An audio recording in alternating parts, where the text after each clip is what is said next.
ELD with Brainstorm MTG back. This time, the finals of our Wednesday night event that happened back on February 21st. Kenton on Mono Red Sneak Attack has been putting up excellent results with this hybrid of Alice, Blood Moon, Blood Sun, as well as a robust combo package that can drop attack or through the breach giant monsters.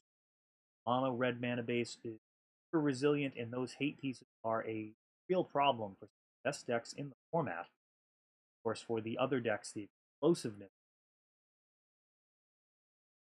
Storm a little bit more conventional, but of course, very explosive right as well.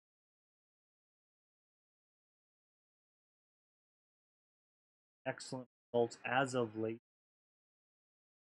That continues kind of tragically underplayed in the meta, often putting up extremely good results, even a couple of people playing it for a while back.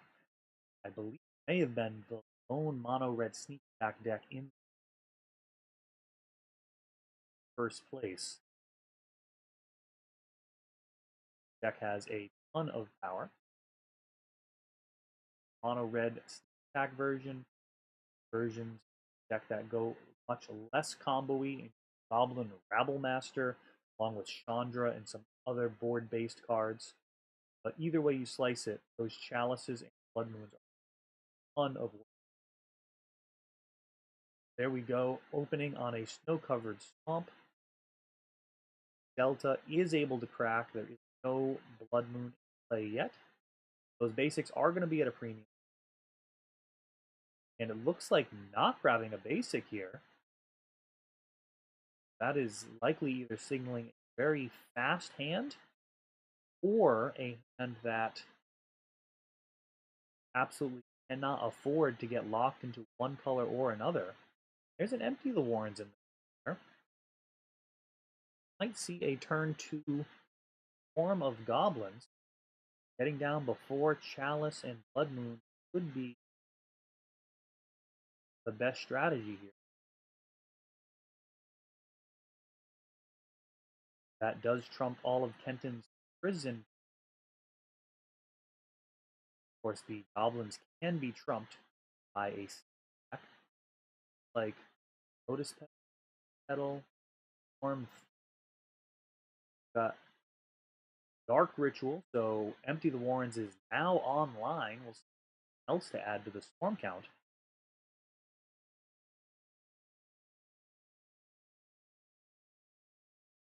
Storm of 4.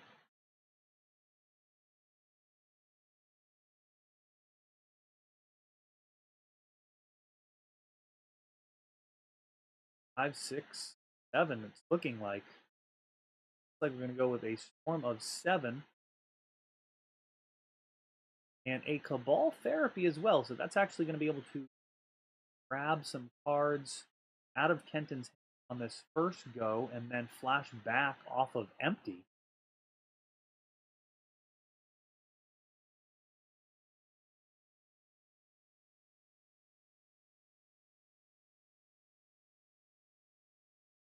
There we go, double Gristlebrand. That is that is just kind of amusing to see when you're about to flash back Cabal Therapy. Like goblins we have here. 13 left after flashing back Therapy. That's going to grab that Gristlebrand, leaving Kenton with only 3 mana and no cards to play with. That is enough for him. We're moving on to game 2. So Empty the Warrens, able to get down for any of Kenton's hate. Of course, Chalice of the Void, a upcoming reprint that's going to be printed as a mythic card in Masters 25. Seem to have very strong opinions about that. Some people want to see that as a rare and really pull down the value. Other people feel like it's better for people who've invested already. Those cards not completely deteriorate. Of course, Flusterstorm. Iconic Masters really saw a massive shedding of value, which is pretty disappointing to people already playing the format at times. Other people don't really care.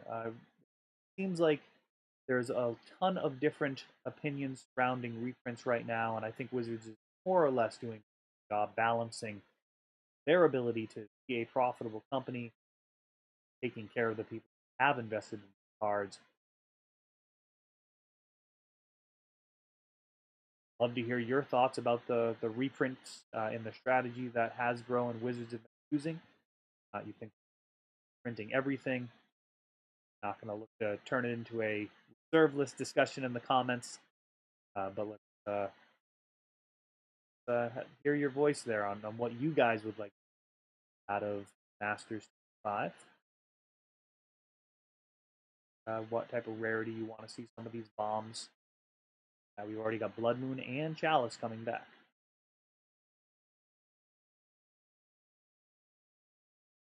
For sideboarding options, got Chain of Vapor, can answer Blood Moon and Blood Sun, Magus of the Moon, any of the Moon effects, or Blood effects, I guess, now that there's Blood Sun and Blood Moon. That's going to be something that can unlock you. For the most part, Chalice of the Void is the biggest problem from Kenton's deck. He may have Trinisphere as well, as an excellent answer for that. Echoing Truth has been cut for Hurkyl's Recall. I had a top 4 loss recently at an Underground Sea tournament at Toys and Things. Echoing Truth losing the for me where Hurkyl's would have won, so I finally made that switch. Echoing Truth was just kind of hanging on as it's a little bit better versus creatures that exist in the format. Cards like Thalia or Thought Not Seer handle a little bit more effectively. Echoing Truth. So let's see here where this goes. Kenton. Not a lot of time ran off the clock. You don't expect these matches to, even though he's on a prison deck, tends to find a way to rather quickly. Lion's Eye Diamond, a Cabal Therapy, not a particularly spicy hand here. It looks like perhaps an Infernal. That is a very slow hand. And it's a keep. There we go, Trinisphere. And all of a sudden that looks like an excellent keep, as there are a ton of lands in this hand. So actually going to be able to build up a mana base. There's Chalice at 1, so that is a problem, but Hurkyl's still very much an out here. Fetch lands coming down, going to be able to grab some basics. And Dark Ritual, that is also fine. And going to go ahead and fetch some basics here, and it looks like Ad Nauseam.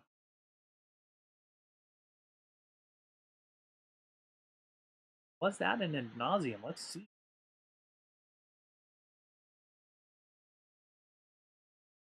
Definitely Lion's Eye Diamond. Oh, it might have just been Dark Rituals. Dark Ritual, like some Brainstorm effects. Ponder. Infernal Tutor. Oh, so we've got Infernal. So that's actually better than having Ad Nauseam in hand. We could see Infernal and then crack both LEDs in response, grabbing Ad Nauseam, draw a ton of cards from 18. That is very favorable. Just want to find a Hurkyl's Recall in that mix and get an untap step. There's that Chain of Vapor, not particularly. Now that Chalice at 1 is.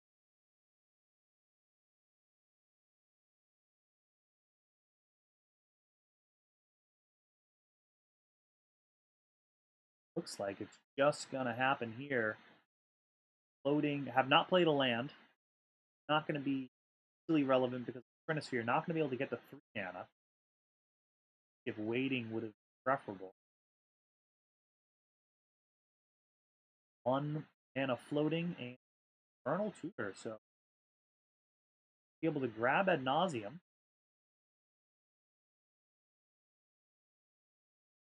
Could grab a Empty the Warrens for a whopping 4 goblins. So Ad Nauseam likely the better play here.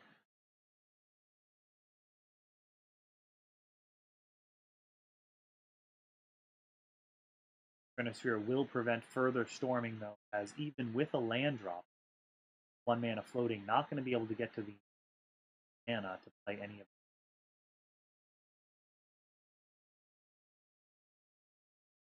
Gitaxian. Off to a good start with Lion's Eye Diamond and some lands. Dark Ritual, that's nice. Cabal Therapy. Brainstorm, Past in Flames, that's a big chunk of life there. Hurkyl's Recall, really the thing we're looking for here. There's Infernal. So under normal circumstances, this would be in. However, Trinisphere and Chalice doing a good job containing the explosiveness. Ritual, Lion's Eye Diamond, Infernal, game over. Head down to 7, 6, and really Hurkyl's onto 4. Now there are cards that could just kill me from here. There is Tendrils. There's Past in Flames is already out, so empty the Warrens. Dark Petition. So this is a real decision. Of course, no damage on board yet. Love to know what you would do. Do you press on or do you stop? A lot of these cards are just dead with that Chalice.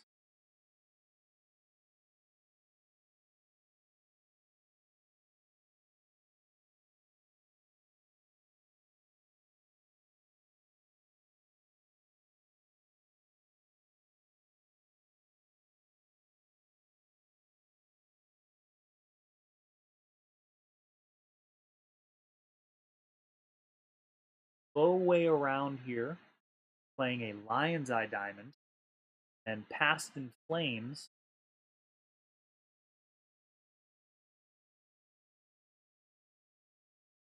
Infernal Tutor. Of course, you're not going to want to flash back Past in Flames. You're actually going to have to find a way to get around that. Cabal Ritual, definitely part of that plan.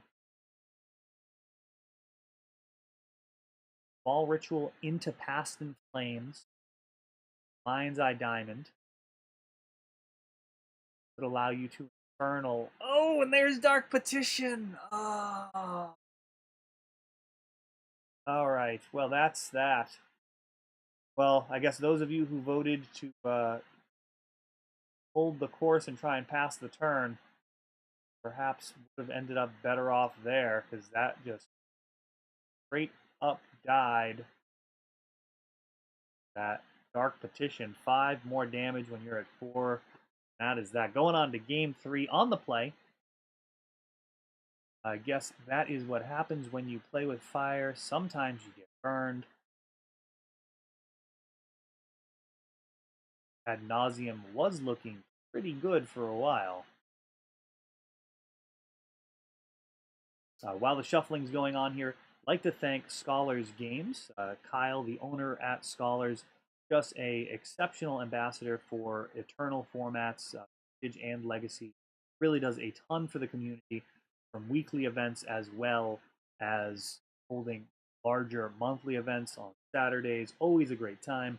You'll find me at Scholars every Wednesday and on weekends for those larger events as well. Have my trade stock with anything that you need. Eternal formats, power. I have it all for trade. Accepting well. Happy to trade. Brethren. Taking a look at the sideboard here. Contemplating whether or not that Preordain should be in there. Not sure which card.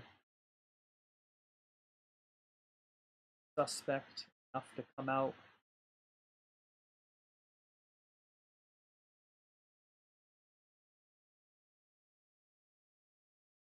And it might have been the Dark Petition. Perhaps a little punitive with that card. Dark Petition, one of the stronger cards in the deck. Having a 5 mana cost means it's pretty much never going to get Chalice. It does not affect it either. Not as good a card as it is in Vintage, where you flip it off of Mind's Desire. That is very spicy. Not only getting a free Demonic Tutor, but a free Dark Ritual. Really showcases a power difference between Legacy. It does have some really powerful decks like Storm and of course Kenton's back deck, but Vintage is on a whole nother level and quite a lot of fun. That is a easy mulligan there. There is nothing going on. Resembles a Magic card hand. No land, no mana. Dark Ritual, Ad Nauseam would have been lovely if it had any mana source, even a Lotus Petal, preferably a Lotus Petal. Very likely to draw into lands off of that anyways. But instead, it is off to the pile shuffle. Of course, only one of those available now.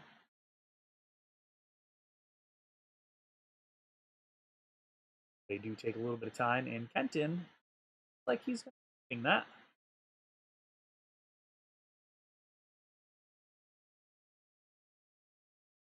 Of course, these matches with commentary are a fairly new thing. I've done a few weeks of these, always looking for feedback. Done a few things to try and improve audio quality as well as the video quality.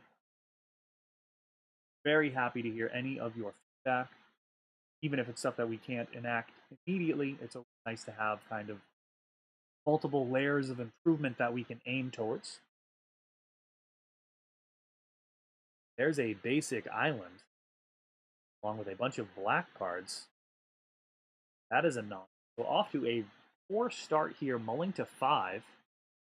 Storm is a fairly resilient deck that it can win off of very few cards in hand. I mean, it could actually pose under the right circumstances in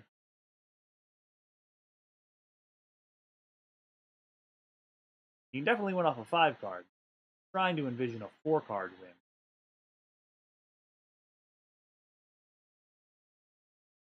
Four cards is tough. 4 cards is tough. Might be possible. Oh no, I can think of 3 cards. So you just go Lion's Eye Diamond, Probe, Kraken Response, draw Ad Nauseam. Easy game. So we got 3 card wins possible. So don't even sweat 4. And there we go. Ponder starting off. So no Chalice down yet. Grabbing another Underground Sea. In this case, very likely that it's going to be both black and blue to function. 1 land available. So that Ponder, whether or not it's kept or not, really going to say a lot about how this game is going to go. And it's staying, which would indicate that it's at least going to be better than some random cards. And there's Chalice at 1. Looks like Gitaxian Probe was part of the strength of that keep. Probe was going to be able to push past, and then Preordain was going to continue digging. So that Chalice really devastating there, completely destroying that Ponder. And there's City of Traders going by the wayside for a Thought-Knot Seer. So there we go. A bunch of 1-drops, Lion's Eye Diamond, and Cabal Ritual. That Thought-Knot, really an excellent addition to these type of lists. Pulling it back in the direction of Stompy, adding an element of disruption. Problematic for control decks as well as proactive against the combo decks. So Thought-Knot just a smashing card here, even without all of its Eldrazi buddies. Very serious clock along with disruption. Chalice making sure that he stays on board, really negating that quote-unquote drawback. And there's not a card in the deck that can get rid of that Eldrazi while that Chalice is down. So Fatal Push and Chain of Vapor, both going to be bricks. Going to need to Hurkyls, get rid of that Chalice, and then hopefully be in a situation to just win your Hurkyls just to set up a removal for Thought-Knot Seer. That is not the best use of that card, so we're pretty much in the same boat with or without Thought-Knot Seer. The core difference being we've only got 4 more turns that 4/4 body on. It is Hurkyls or bust. Just more draws here. Gonna also need a land. There's City of Traders. And then, oh, another Thought Knot. And a Desperation Brainstorm in response. Trigger. At this point, I guess just hoping to get Threshold for Cabal Ritual. This is no bueno. There's a Hurkyls. This game is all but over. Underground Sea, Cabal Therapy, and Preordain.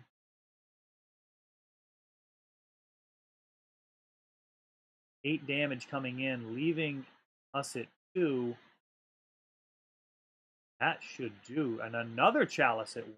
That is... Oh no, a Chalice at 0. Okay. Chalice at 0. There's the Probe. Killing myself. Good game from Kenton. Really took control with those Thought Knot Seers along with that Chalice. Pushing the pressure. There's the Hurkyls. So there we see the difference there. Hurkyls coming right off the top of the next turn. Could have potentially found a way back into the game. But instead, the Thought Knot Seer's board presence defining that match. Putting a quick clock to couple with disruption. Get that game out of reach as quick as possible. So congratulations to Kenton. He's been putting up some awesome results from this list. We will be seeing some more of him, I believe, perhaps on the coverage from Battlegrounds tournament, which is what I'll be working on next. I was there this past Saturday. They had a battle for some dual lands. It was a lot of fun, very well run. And that is it for this tournament series here. This has been ELD Brainstorm MTG. Thanks for watching.